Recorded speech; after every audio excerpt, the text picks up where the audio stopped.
DNA replication. DNA replication is a process by which DNA makes a copy of itself during the cell division. There are three stages involved in replication, which is initiation, elongation and termination. It is the enzyme catalyzed reaction. The first step in DNA replication is to unzip the double helix structure of the DNA. This unzipping is done by an enzyme helicase which breaks the hydrogen bonds and holding the complementary bases of DNA together.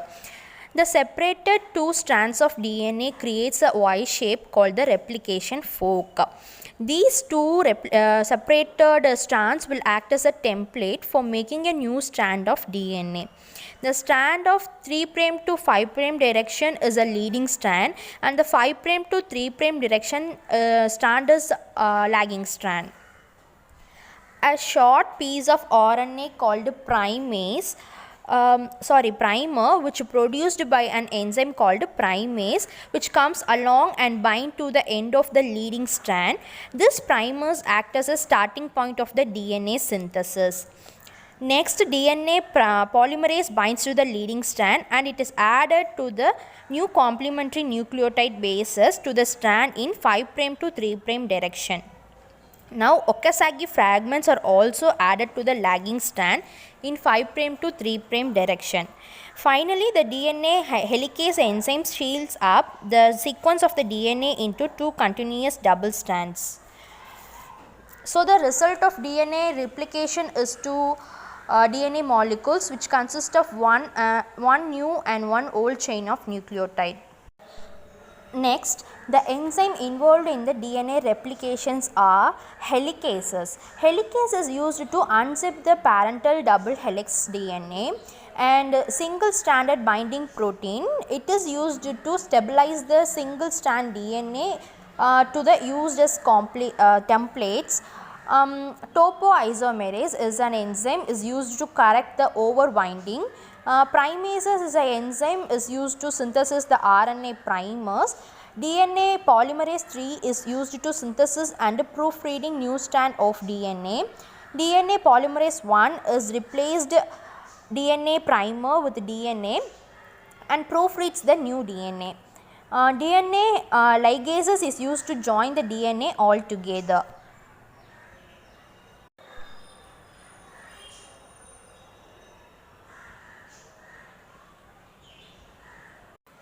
Now, the models of replication based on the mechanism is three models, which is in semi-conservative replication, conservative replication and dispersive replication. In semi-conservative replication, the two parental strands separates and it serves as the template for a new progeny strands, because each daughter duplex has one parental strand and one new strands. That is, one of the parental strand is conserved in each daughter duplexes. And in conservative replication, the two parental strands stay together and somehow produce another daughter helix with two completely new strands. In dispersive replication, the DNA becomes fragmented so that the new one and old DNAs coexist in the same strand after replication. In 1958, Matthew Meselson and Franklin performed a classic experiment to distinguish among these three possibilities. They labeled E. coli DNA with a heavy nitrogen, that is N15, by growing cells in the medium enriched in nitrogen isotope. This made the DNA denser than the normal.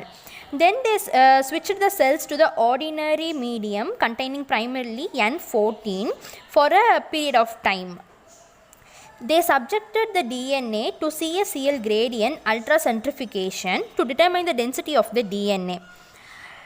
Now, if the replication is conservative, the two heavy parental strands will stay together and another newly made DNA duplex will appear, because the second duplex will be made in the presence of light nitrogen.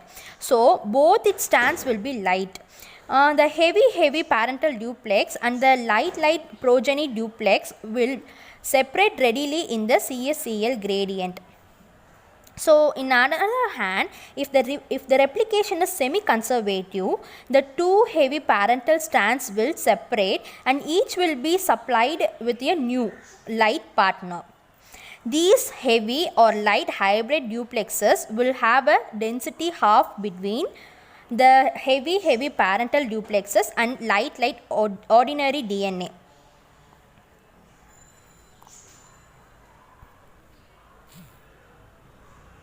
Now, the result of one more round of DNA replication ruled out the dispersive hypothesis. Dispersive replication would give a product with 1/4 of 15 nitrogen and 3/4 of 14 nitrogen after the two rounds of replication in the 14th nitrogen medium. The semi-conservative replication would yield half of the product as a heavy or light and half as light. So, the data strongly support the semi-conservative mechanism. So, the summary of this is the DNA replicates in the semi-conservative manner when the parental strands separate, each serves as the template for making a new and complementary strand. Thank you.